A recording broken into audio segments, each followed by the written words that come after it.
Me llamo Michael Sandel y enseño filosofía política en Harvard. La filosofía siempre me ha interesado mucho, pero no creo que la filosofía sea un tema puramente académico. Yo creo que no debe estar presente solamente en las aulas, sino también en la vida cívica, donde los ciudadanos debaten grandes cuestiones como la justicia y lo que significa ser un ciudadano. Hay un gran interés entre el público en general y los jóvenes en particular de participar en un debate público coherente sobre las grandes cuestiones que les preocupan. Cuestiones como qué hacer con la creciente desigualdad. Cuestiones como el nacionalismo, la comunidad y la pertenencia. Cuestiones sobre qué nos debemos unos a otros como ciudadanos. Yo creo que esto se debe en parte a que, en la mayoría de países, la política, el discurso público general, no da muchas oportunidades de debatir estas cuestiones en profundidad. Michael, en tu opinión, ¿qué puede aportarnos la filosofía? Porque aún prevalece la idea de que la filosofía es algo anticuado, de que es una asignatura que vimos en la escuela. En las escuelas españolas solía ser una asignatura optativa. ¿Por qué crees necesario que los estudiantes sigan teniendo filosofía en la escuela? La filosofía nos insta a reflexionar de forma crítica sobre nuestras propias creencias y convicciones. Y nosotros como individuos somos así. Intentamos descubrir cuáles son nuestras propias creencias. También es cierto que nosotros como ciudadanos a menudo no estamos de acuerdo con la definición de bien común, que no estamos de acuerdo con una u otra política. La filosofía examina las premisas fundamentales sobre el bien y el mal, sobre lo que es justo o injusto, sobre lo que significa vivir bien. A menudo las clases de filosofía que se imparten en las escuelas consisten en el profesor aleccionando a los alumnos o mandándoles leer libros escritos en muchas ocasiones por famosos filósofos del pasado. Pero no conectan esos libros con sus vidas, con las cosas que les importan. Yo creo que la manera de practicar y de enseñar filosofía es mostrar que la filosofía no es simplemente la historia de las ideas, un compendio de reflexiones de famosos del pasado. La filosofía es un conjunto vivo de debates y argumentos que atañen a nuestras vidas. Y por eso, yo no creo en enseñar con clases magistrales, sino animando a los alumnos a participar en discusiones sobre cosas que les importan y demostrarles cómo sus convicciones conectan con grandes temas filosóficos. Ese es el inicio del aprendizaje. Michael, ¿podrías compartir con nosotros un par de ejemplos sobre cómo conectar la filosofía con nuestras vidas contemporáneas? Claro, tomemos el ejemplo del aumento de la desigualdad que estamos viendo en las últimas décadas. No se ha debatido mucho en la política, aunque todo el mundo es consciente de ello. ¿Qué deberíamos hacer con el aumento de la desigualdad? ¿Deberíamos hacer algo al respecto? Esto es un punto de partida específico. Por ejemplo, pongamos un jugador de fútbol famoso que gana mucho dinero. Ronaldo, por ejemplo. Y pongamos a una enfermera o a un maestro de escuela. Comparemos lo que ganan. Ronaldo gana 1000 veces más que una enfermera o un maestro de escuela. ¿Es eso justo? Les pregunto a mis alumnos. ¿Cuántos pensáis que es justo y cuántos pensáis que es injusto? Los alumnos levantan las manos, dan su opinión y luego empezamos el debate. ¿Por qué? ¿Por qué creéis que es justo si es lo que creéis que Ronaldo gane 1000 veces más que una enfermera o un maestro? Alguien explica su punto de vista y luego les pregunto, ¿quién no está de acuerdo y cree que es injusto y por qué? Y entonces explican su punto de vista y así empieza la discusión, el debate. Es sobre algo muy concreto, pero que plantea una pregunta con una raíz muy profunda. ¿Cuál es el significado de una sociedad justa? Michael, esta forma de ver la filosofía no es nada corriente. Tú impartes un curso llamado Justicia en Harvard desde hace muchos años. Ha tenido un gran éxito, tanto que tengo entendido que acabó siendo difícil de gestionar. ¿Por qué tuvo tanto éxito tu iniciativa y por qué crees que no hay nada similar en todo el mundo?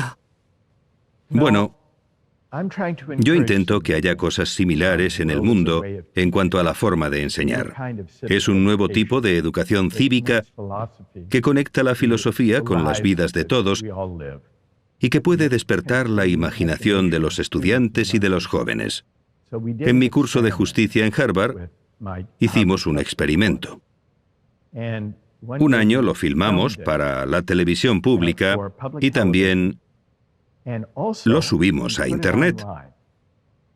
Queríamos ver, esto fue hace algunos años, antes de que hubiera MOOCs y cursos online, fuimos de los primeros.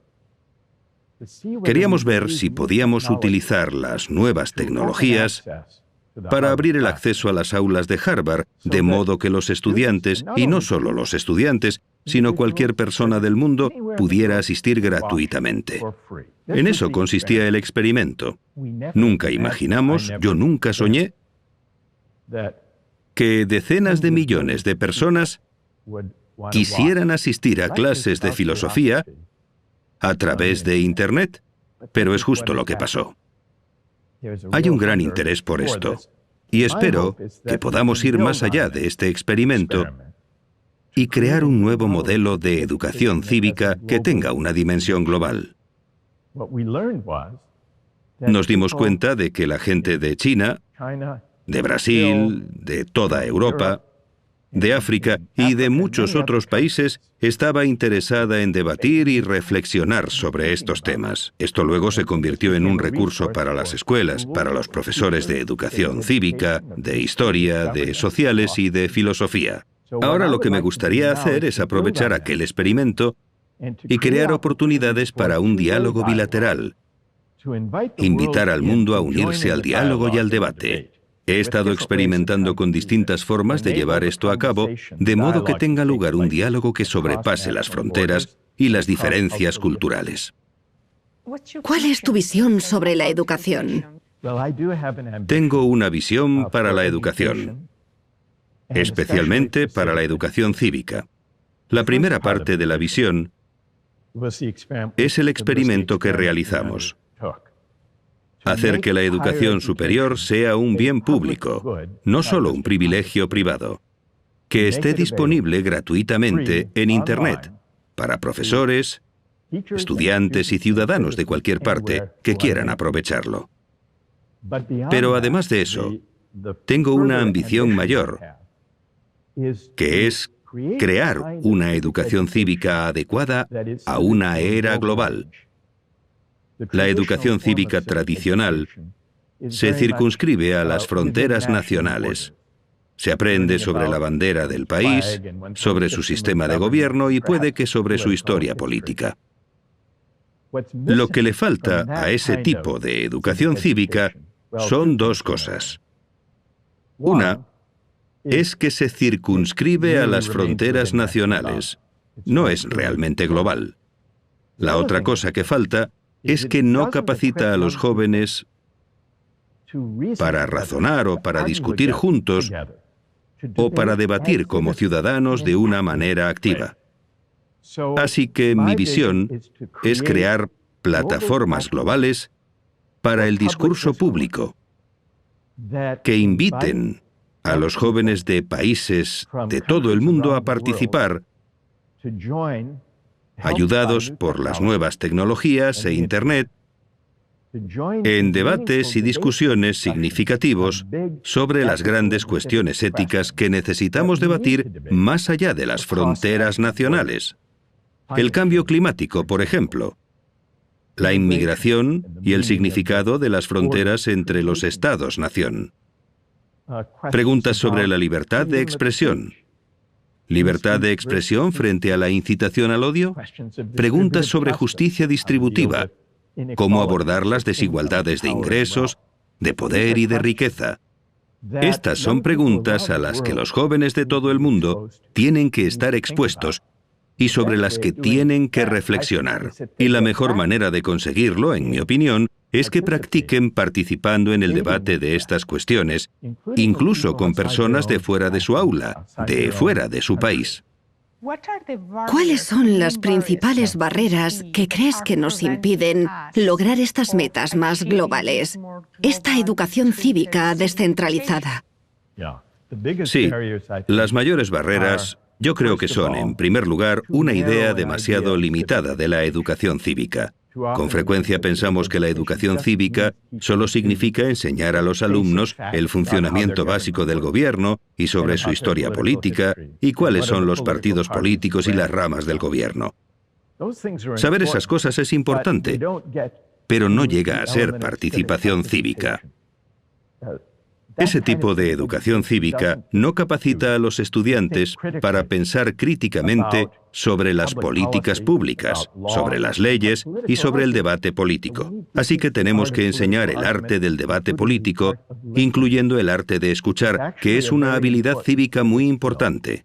El arte de escuchar, no solo oír lo que otras personas tienen que decir, sino entender las razones y principios detrás de sus opiniones, sobre todo aquellas con las que no estamos de acuerdo. Por lo tanto, uno de los obstáculos es una definición muy limitada de lo que es la educación cívica. Si miramos a nuestro alrededor y nos fijamos en la política actual, no encontramos un discurso público robusto apoyado en el civismo y el respeto mutuo. Yo creo que ese es un obstáculo. El otro obstáculo es conseguir salvar las distancias, tratar de utilizar las nuevas tecnologías para crear una especie de presencia e intimidad que no es fácil de lograr cuando los debates tienen lugar entre países y culturas diferentes. Una de las ideas de la que sueles hablar con frecuencia y que acabas de mencionar es la importancia de incluir debate en los planes de estudio. Sí. Que es algo que debería estar presente en el proceso educativo. Sí. Durante todo el proceso educativo. Sí. Entonces, ¿cuáles dirías que son las habilidades que el debate proporciona a las personas para que luego puedan tener éxito en la vida? Bueno, los jóvenes necesitan aprender la habilidad de debatir y argumentar, incluso con argumentos de los que tendemos a rehuir, porque pueden implicar cuestiones éticas o cuestiones sobre valores que pueden ser controvertidas. Y este es uno de los desafíos para los profesores de educación cívica, tanto en las escuelas como en los institutos y universidades. Muy a menudo, los profesores evitan debatir en el aula porque, y esto es comprensible, se preocupan de que los estudiantes puedan chocar y no respetarse unos a otros o que se limiten a gritar sus opiniones y convicciones. Así que creo que tenemos que empezar en las escuelas. Creo que también tenemos que intentar cambiar la forma en que los medios nos enseñan en qué consiste el discurso público. A menudo nos muestran ejemplos muy malos que nos dan una lección equivocada. Nos muestran enfrentamientos a gritos entre políticos de distinto signo político en lugar de un debate razonado sobre cuestiones realmente importantes.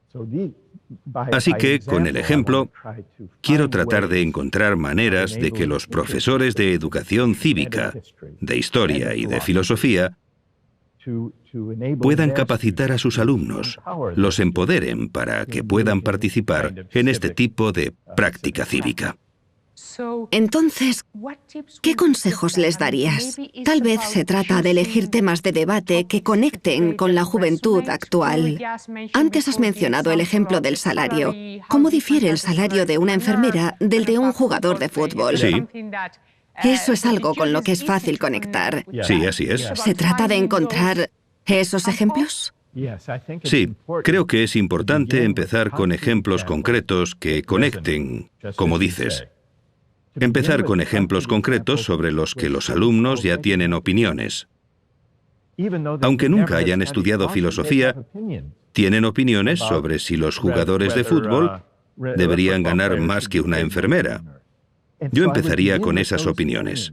Uno de los experimentos que llevé a cabo, con la ayuda de la BBC, fue crear un programa que titularon The Global Philosopher, el filósofo global, donde utilizo un estudio de grabación un tanto atípico, muy tecnológico en Boston, que tiene una pared con 60 monitores. Este estudio nos permite conectar con gente de hasta 60 países para dialogar y debatir conjuntamente. Hemos grabado 4 de ellos como un experimento, 4 de estos debates filosóficos globales. Uno de ellos trataba sobre inmigración y las fronteras nacionales. Otro era sobre la libertad de expresión frente a la incitación al odio. Otro fue sobre la meritocracia. ¿Los que están arriba merecen su éxito? Y otro fue sobre el cambio climático. ¿Quién debería pagar por el cambio climático? Estas son preguntas controvertidas sobre las que la gente tiene posturas muy marcadas. Las posturas difieren en cierta medida de un país a otro. Así que la tecnología con la que experimentamos nos permitió tener a 60 personas en la pantalla. Se podían ver unos a otros a través de Internet. Me podían ver a mí y yo podía verlos a ellos y nos oíamos mutuamente. Así que podía lanzarles preguntas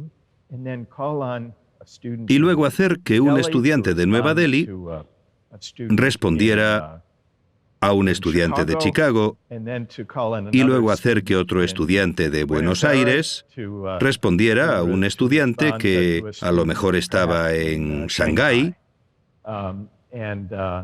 o en Mogadiscio o en Teherán o en Moscú.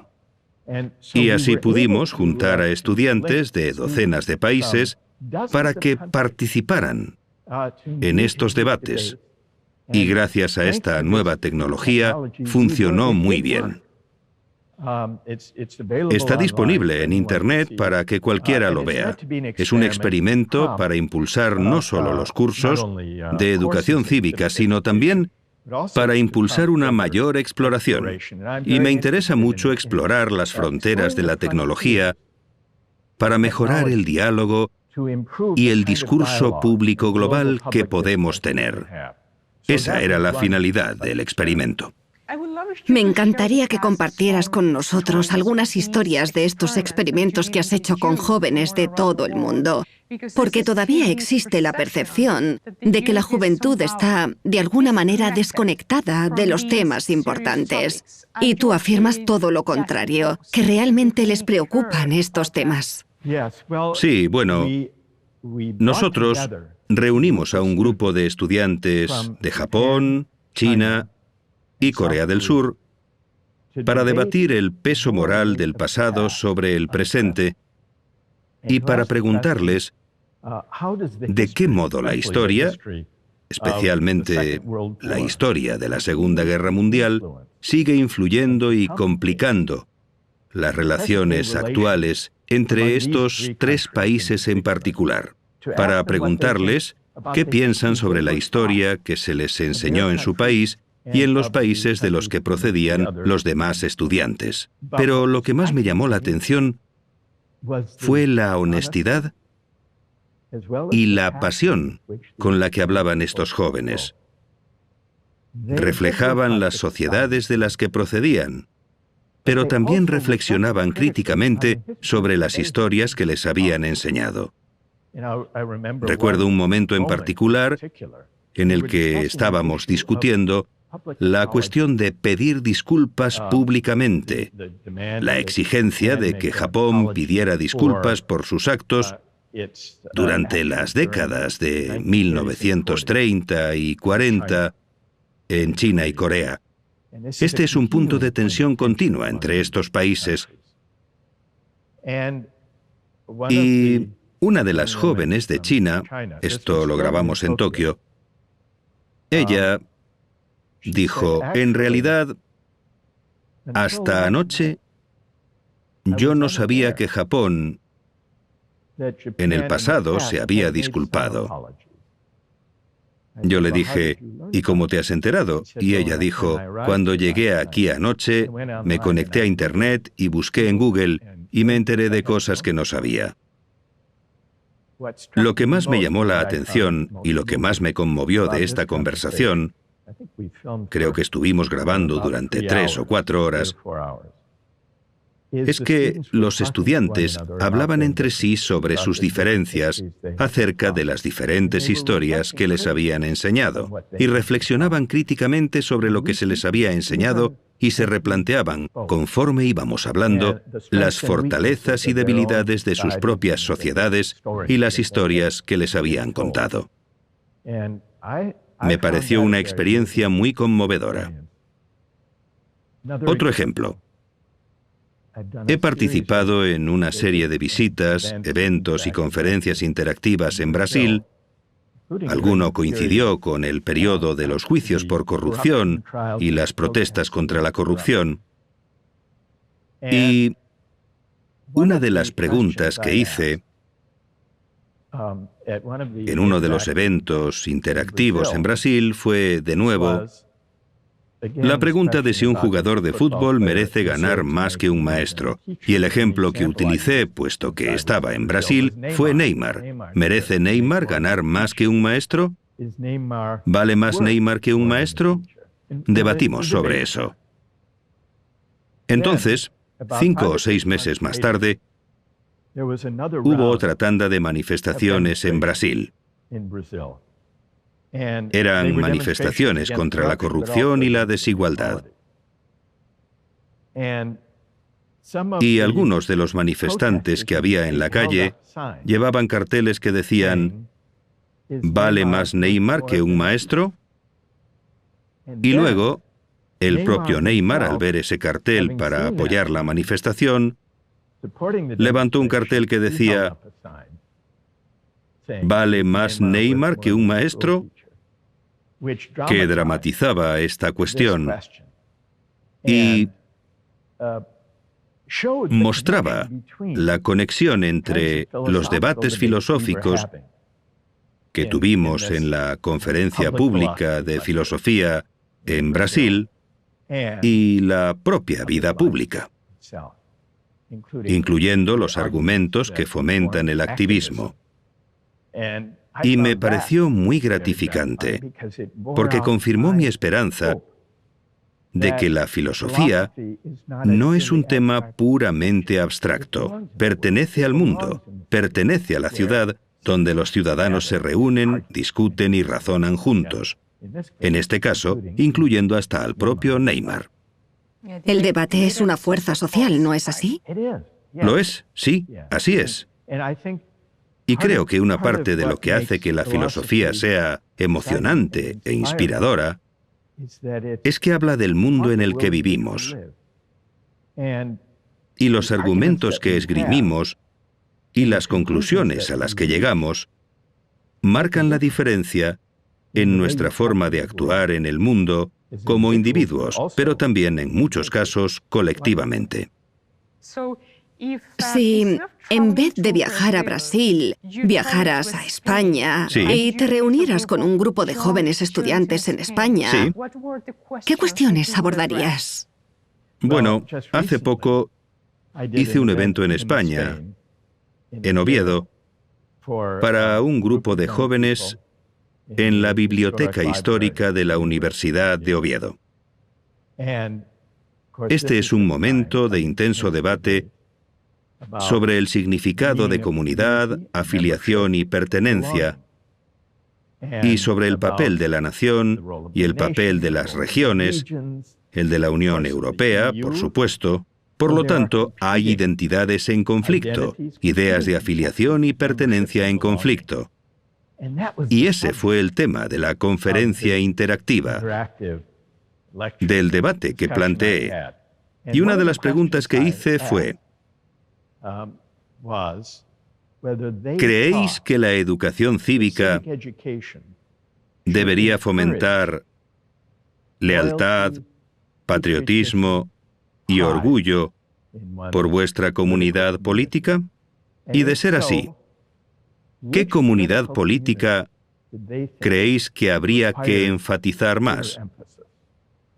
Y les di unas cuantas opciones: región, nación, Europa, la Unión Europea o la Comunidad Mundial. Y no es de extrañar que tuvieran respuestas diferentes. Pero ese fue el punto de partida para un debate sobre el significado de la comunidad política, las fuentes de la identidad política, qué hacer cuando surja tensión entre ambos, como está pasando hoy día también en España, y cómo debemos reflexionar sobre lo que significa ser miembro de una comunidad política o, más concretamente, de comunidades políticas que se superponen y que reivindican diferentes tipos de lealtades. Esa fue la pregunta que discutimos y debatimos hace poco en España y que despertó pasiones muy fuertes, como puedes imaginar. Has trabajado mucho con los medios de comunicación. ¿Cuál es para ti el papel de los medios de comunicación a la hora de promover una mejor educación cívica? Creo que los medios de comunicación deberían ofrecer mejores ejemplos sobre debate cívico que realmente llegue al fondo de las cuestiones que preocupan a la gente. Y yo no creo que esto sea... creo que la gente de los medios piensa que esto sería aburrido. No estoy de acuerdo. Creo que puede ser emocionante para los participantes y para los espectadores, porque creo que hay una gran necesidad de un debate político mejor, en el que realmente discutamos grandes cuestiones que importan. Hicimos un experimento en otro programa, en el que participé recientemente en la televisión pública holandesa, donde reunimos a un grupo de jóvenes millennials de entre 20 y 30 y tantos años, en Grecia, en un antiguo anfiteatro griego, para recordar el espíritu de Sócrates. Había 22 o 23 personas de diferentes países europeos y algunas de América del Norte para debatir cuestiones sobre el derecho a la privacidad, la discriminación, la igualdad y la desigualdad, los robots y la tecnología y las consecuencias para la humanidad. Estuvimos debatiendo en este antiguo anfiteatro estos temas tan contemporáneos para recordarnos a nosotros mismos y a los espectadores que los debates a los que nos enfrentamos hoy en día, si los tomamos en serio y pensamos en ellos, plantean grandes cuestiones filosóficas que se remontan a Sócrates. Y creo que también vale la pena recordar, y en parte por eso lo hicimos en Grecia, que Grecia fue la cuna de la filosofía occidental. Sócrates fue el primer filósofo de la tradición occidental y no daba conferencias desde un pedestal. Ni siquiera escribió libros. Vagaba por las calles de Atenas, hablaba con los ciudadanos y les hacía preguntas. Y según la respuesta que le dieran, les hacía otra relacionada. Y enseguida, la gente con la que dialogaba estaba haciendo filosofía.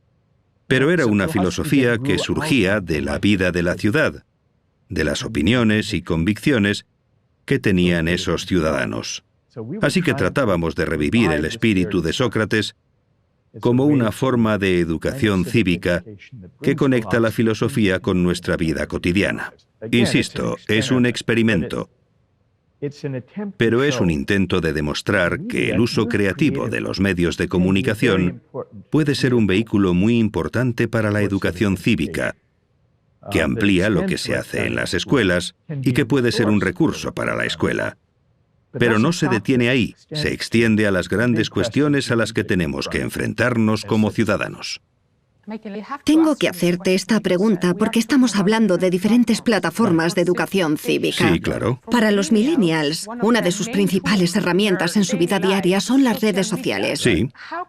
¿Cómo podemos utilizar las redes sociales para fomentar también una mejor educación cívica y hacer de ella algo que ayude al desarrollo moral de la juventud?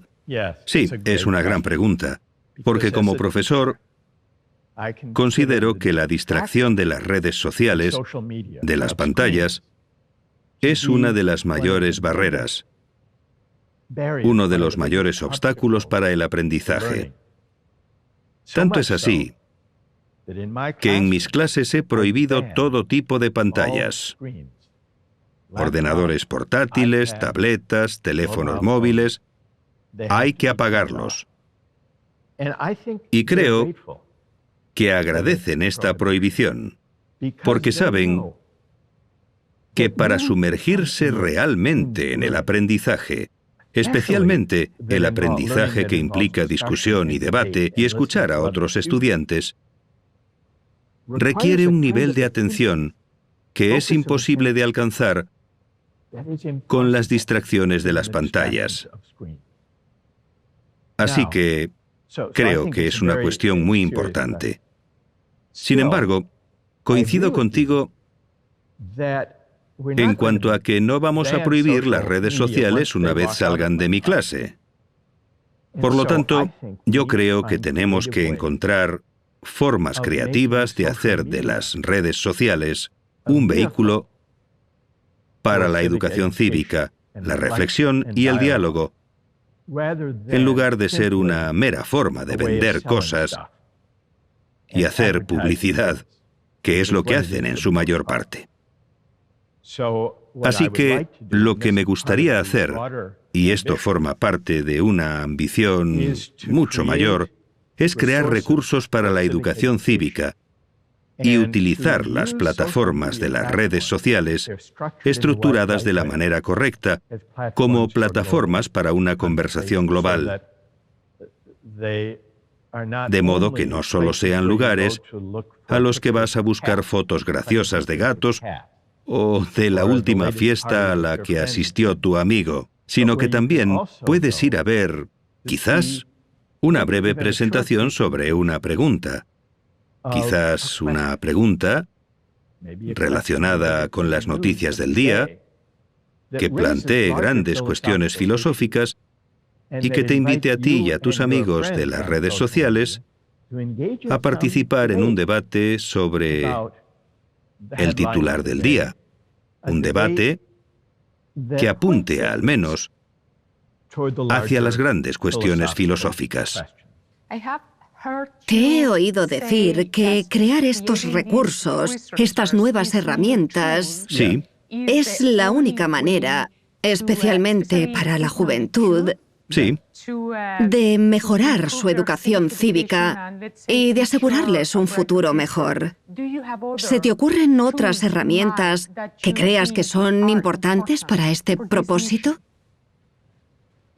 Yo creo que la tecnología, en general, si la dejamos sola, compite con la educación, compite por la atención y dirige la atención básicamente hacia el consumismo, hacia la publicidad, hacia comprar cosas. Por lo tanto, mi gran ambición es ver si hay maneras de utilizar las nuevas tecnologías, incluyendo Internet, pero también en especial las redes sociales y los medios tradicionales como la televisión, la radio y los podcasts, para crear un conjunto de recursos suficientemente rico que conecte la vida pública y los debates públicos y las discusiones públicas del momento con cuestiones cívicas y filosóficas. Siempre he pensado, y me baso en gran medida en mi experiencia como profesor, que desde los 17 hasta los 25 años hay una ventana que está abierta. Abierta a la exploración, a cuestionar y a pensar críticamente sobre las propias creencias y opiniones y la visión del mundo. Considero un privilegio poder tratar con estudiantes cuando esa ventana está abierta. A menudo, cuando viajo y doy conferencias, por supuesto, no solo los jóvenes de todas las edades vienen y expresan su interés en participar en los debates, pero sigo encontrando en todos los lugares donde viajo que aquellos que vienen con la mayor pasión, con actitud receptiva y ansias por averiguar lo que creen realmente sobre las grandes cuestiones, tienden a ser jóvenes. Y esto me da esperanza para el futuro de la vida democrática. Así que, en muchos países de todo el mundo, hoy en día, hay una profunda frustración con los políticos, con los partidos políticos, con las instituciones políticas. Y creo que esto se debe en parte a lo vacío que es el discurso público. Lo que hoy en día pasa por un discurso político consiste en un limitado discurso tecnocrático que no inspira a nadie. O, cuando la pasión entra en juego, hay enfrentamientos a gritos en los que nadie escucha a nadie.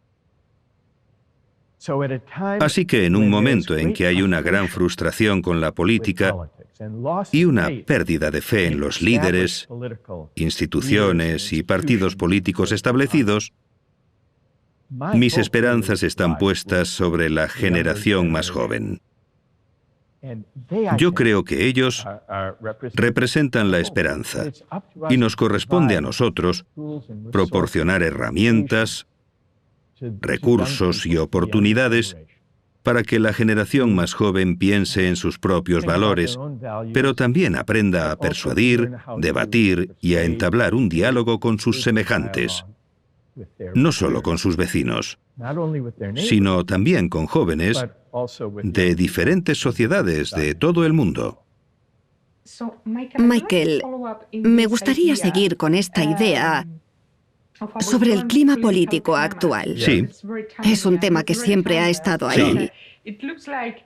Pero parece que vivimos en una época en la que la polarización es más extrema que nunca, diría yo. Y adquirir un criterio político también se está volviendo más difícil porque, mires donde mires, hay opiniones muy extremas. Así que me gustaría saber qué opinas al respecto. Es verdad, vivimos en una época polarizada donde parece que hay muy poca base para una política del bien común. Y una de las características más perjudiciales de la polarización es que la gente solo escucha opiniones que refuerzan lo que ya cree. Y esto hace que el diálogo sea muy difícil, casi hasta el punto de que el diálogo y el discurso democrático genuino es un arte perdido. Es un arte perdido porque la gente ha perdido la fe hasta en la posibilidad de debatir con personas que no están de acuerdo con ellos. Existe el temor de enfrentarnos, de generar conflicto y rabia, o incluso de que esto conduzca a la coerción, a la imposición de los valores de la mayoría sobre la minoría. Y debido a esto, tendemos a evitar el debate sobre valores en política. Creo que es una de las razones por las que el discurso público de las sociedades democráticas de todo el mundo parece ahora tan vacío y tan hueco. Es vacío y hueco porque casi tememos hablar con nuestros conciudadanos sobre grandes cuestiones como la justicia, la ciudadanía y el bien común, porque tememos no estar de acuerdo. Creo que debemos superar esa reticencia a plantear grandes cuestiones éticas en la plaza pública. Ahora bien, la única manera de lograrlo es cultivar ciertos hábitos y normas de civismo y respeto para que esos diálogos puedan ser fructíferos y puedan ir bien. Y esa es la tarea de la educación cívica. Creo que nuestras instituciones educativas deben desempeñar un papel importante en la creación de estas normas y hábitos de diálogo civil. También creo que los medios de comunicación tienen un papel importante que desempeñar y en general no han estado a la altura de las circunstancias, así que no creo que podamos esperar a que los partidos políticos o los líderes políticos por sí solos eleven los términos del discurso público. Los políticos tienden a querer evitar la controversia si pueden, y eso significa que tienen un interés, sobre todo, en mantener las cuestiones éticas sobre valores a cierta distancia. Así que creo que, en lugar de esperar a que los partidos políticos y los políticos nos salven, necesitamos vigorizar el discurso público haciendo que el sistema educativo y los medios de comunicación hagan un trabajo mejor. También es posible que necesitemos crear, dentro de la sociedad civil, organizaciones y asociaciones que puedan ofrecer a la gente práctica en la participación activa, en el diálogo y la deliberación. Así que en lugar de esperar la salvación por parte de los partidos políticos o de los políticos, creo que tenemos que empezar el trabajo de la ciudadanía democrática rejuveneciendo la educación cívica en las escuelas, en los institutos y en las universidades, pero también, idealmente, con la ayuda de los medios de comunicación y de las redes sociales, utilizando las nuevas tecnologías donde sea posible para proyectar y difundir oportunidades de diálogo cívico y también para permitir que algunos de estos debates tengan lugar entre culturas y países. ¿Cómo ves el papel de los padres respecto a este tema?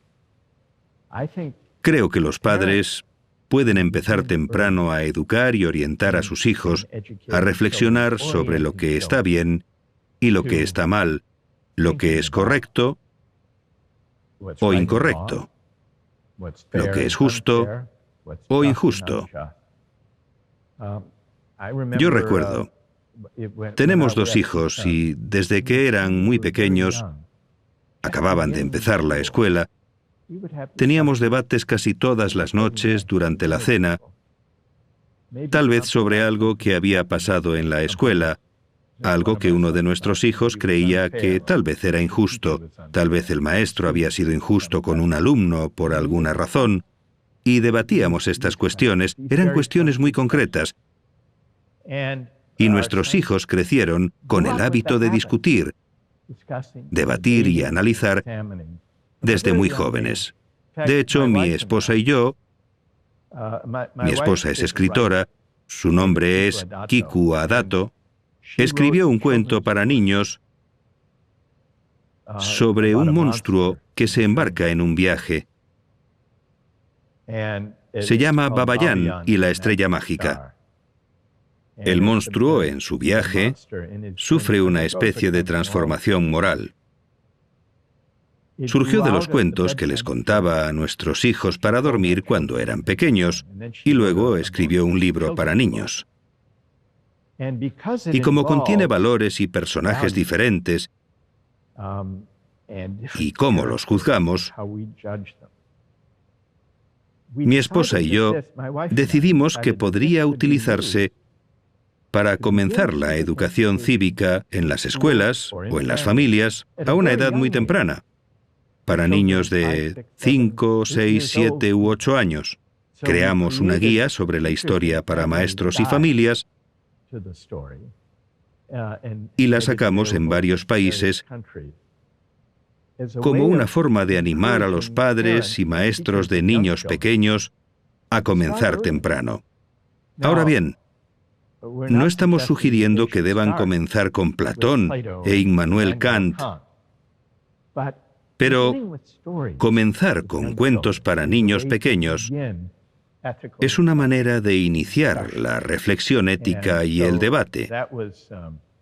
Esa era la idea detrás de la creación de Babayan Story Project, así lo llamamos. Michael, has hablado en varias ocasiones sobre criar a los hijos y sobre cómo estimular la conversación entre los padres y sus hijos. Has hablado en varias ocasiones sobre la hiperpaternidad. Sí. También llamada paternidad de helicóptero. Sí. Padres que son muy protectores con sus hijos. ¿Cuáles son los peligros de criar así a los hijos? Los peligros de la hiperpaternidad o de la paternidad de helicóptero, estar siempre encima de los niños mientras están en la escuela, yo creo que tenemos que estar en guardia. Y digo esto después de haber sentido la tentación como padre de tratar de dirigir a nuestros hijos hacia el camino correcto en su educación para que le fuera bien en la escuela, en las actividades extracurriculares, que les fuera bien en los deportes. Y hasta cierto punto es un instinto saludable, una responsabilidad que todos los padres tienen de hacer que sus hijos sean lo más capaces posible en la escuela y fuera de ella. Pero creo que en nuestros días esto se lleva al extremo. Los padres se extralimitan. Lo veo en los estudiantes que vienen a mi clase de Harvard. Han estado sujetos a una presión tan intensa, especialmente de adolescentes, una intensa presión por parte de sus padres para estudiar mucho y obtener las mejores calificaciones de cara a los exámenes de ingreso. La presión puede ser tan intensa que los estudiantes se vuelven altamente competitivos, pero cuando llegan a la universidad, incluso cuando logran entrar en una muy buena universidad, están heridos, en cierto modo, porque les resulta difícil apagar ese instinto de competir y de forzarse, y eso hace que sea difícil explorar, dar un paso atrás y reflexionar y pensar y leer con curiosidad y receptividad, que es realmente el objeto de ir a la universidad. Preguntar, cuestionar, reflexionar. Yo creo que es necesario diseñar un sistema educativo que anime a los estudiantes a explorar, a averiguar quiénes son y cuáles deberían ser sus propósitos en la vida, y qué talentos deberían cultivar que no estén reflejados en los exámenes. Yo creo que esto es el peligro de la intensa presión competitiva de la hiperpaternidad que vemos hoy en día. Es algo que me preocupa. ¿Cuál crees que sería una manera saludable de criar a los hijos? Yo creo que una manera saludable de criar a los hijos sería exponer a los niños a todas las oportunidades que puedan atraer su atención, su pasión, su curiosidad, y luego tratar de seguirles para ver qué es lo que realmente les intriga e inspira, y animarles, presentarles las oportunidades, pero protegiéndoles un poco de las intensas presiones de una sociedad impulsada por el mercado que no tiene reparos en convertir a los jóvenes en instrumentos de una lucha competitiva y meritocrática. Cuéntame más sobre eso, Michael, porque has escrito mucho al respecto. ¿Cómo afecta esta sociedad impulsada por el mercado al desarrollo de una mejor educación cívica? Bueno, pues En mi libro, Lo que el dinero no puede comprar, cuento cómo en las últimas décadas hemos pasado de tener economías de mercado a convertirnos en sociedades de mercado. La diferencia es que una economía de mercado es una herramienta que es valiosa y eficaz para organizar la actividad productiva, pero una sociedad de mercado es un lugar donde casi todo está a la venta. Es una forma de vida en la que el pensamiento y los valores de mercado llegan a casi todos los aspectos de la vida: las relaciones personales y la vida familiar, la salud, la educación, la vida cívica. Y esto es lo que creo que es perjudicial. Te pondré un ejemplo muy concreto que tiene que ver con la educación. Hay varias ciudades en Estados Unidos que han llevado a cabo un experimento. Tratar de motivar a los niños a sacar buenas calificaciones en sus exámenes, ofreciéndoles incentivos económicos: $50 por un sobresaliente, $35 por un notable. Lo han probado en Nueva York, en Chicago, en Washington, D.C., en Dallas, Texas. Tienen un programa que paga a los niños de 8 años $2 por cada libro que leen. El objetivo es admirable: fomentar la lectura, especialmente entre los niños que proceden de entornos desfavorecidos, donde no hay libros en casa. El objetivo es encomiable. Y sin embargo, creo que representa el alcance del pensamiento de mercado a un lugar que no le corresponde. Porque, ¿qué clase de mensaje enseña esto realmente? Es posible que a corto plazo consiga que los niños lean más libros. De hecho, lo que pasó fue que leyeron más libros. También los libros que leían eran más cortos. Pero la verdadera pregunta es, ¿qué pasará con estos niños cuando dejen de pagarles? ¿Seguirán leyendo por amor al aprendizaje o les habrá enseñado el incentivo económico que la lectura es una especie de tarea, como un trabajo que se debe hacer por dinero? Si eso es lo que aprenden, entonces el amor intrínseco por la lectura puede verse desplazado por este incentivo económico impulsado por el mercado totalmente interesado. Este es un pequeño ejemplo de cómo los valores de mercado y el pensamiento de mercado, en los aspectos de la vida que no les corresponden, pueden eliminar valores ajenos al mercado que vale la pena fomentar. En este caso, el amor intrínseco por el aprendizaje y la lectura. Creo que debemos ser muy cuidadosos en la forma en que lo hacemos y en las influencias que imponemos a nuestros hijos cuando tratamos de ayudarlos a tener éxito en la escuela. ¿Cómo fijamos esos límites? ¿Cómo decidimos que los mercados tienen que llegar hasta aquí, que este no es lugar para los mercados? Es una pregunta muy buena y muy difícil, porque no creo que haya una sola fórmula o principio que pueda decirnos dónde deben estar los mercados y dónde no. Pero creo que necesitamos debatir esta cuestión públicamente, caso por caso. Y la respuesta puede diferir si hablamos de incentivos económicos por leer libros en las escuelas, de la pregunta de si debemos permitir la compraventa de permisos de emisiones de carbono cuando estamos tratando de hacer frente al cambio climático. O si en algunos casos estamos tratando de dar incentivos económicos por un comportamiento saludable, por perder peso, por ejemplo, o por dejar de fumar. ¿Qué pasa ahí con los incentivos económicos? En algunos lugares, algunas compañías de seguros, algunos servicios sanitarios lo han hecho. Por lo tanto, creo que tenemos que debatir caso por caso el papel y el alcance apropiados del pensamiento económico y de mercado en la educación, en la salud, para abordar el medio ambiente, en la aplicación de la ley.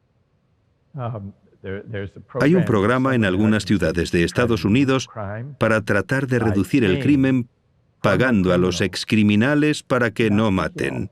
¿Lo habías oído? No. Ese es un ejemplo bastante extremo.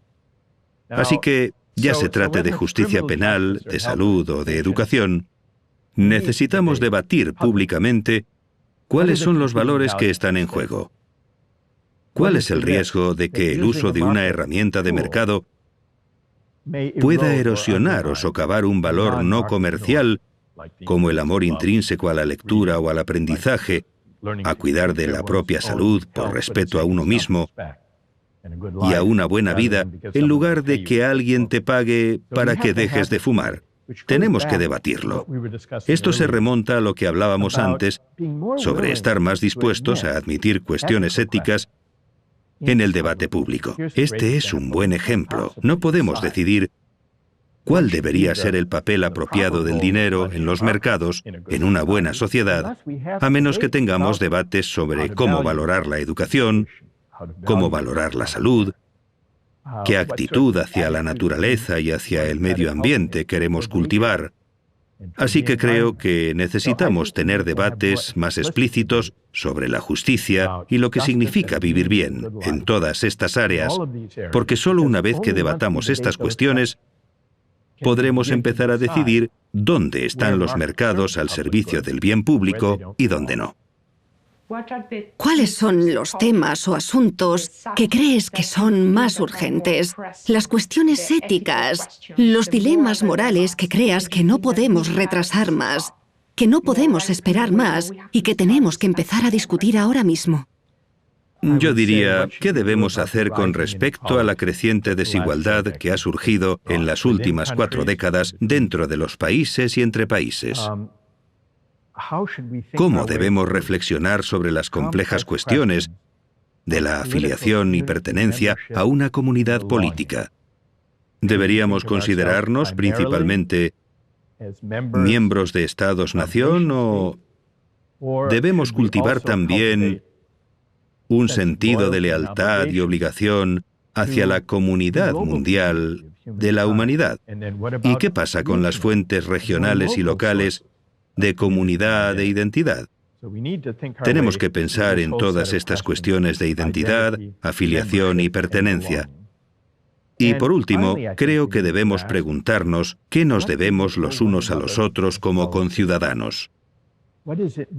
¿Qué significa vivir bien y hasta qué punto vivir bien requiere que aprendamos a preocuparnos no solo por nosotros mismos y por los miembros de nuestra familia, sino también por las comunidades más amplias en las que habitamos? En otras palabras, ¿cuál es la relación entre vivir bien y vivir en una sociedad justa? Yo creo que estas son algunas de las cuestiones más importantes que necesitamos debatir urgentemente y desarrollar una forma de discutir y debatir sobre una base de civismo y respeto mutuo. Creo que es una forma perfecta de poner fin a esta entrevista. Así que muchas gracias. Gracias a ti.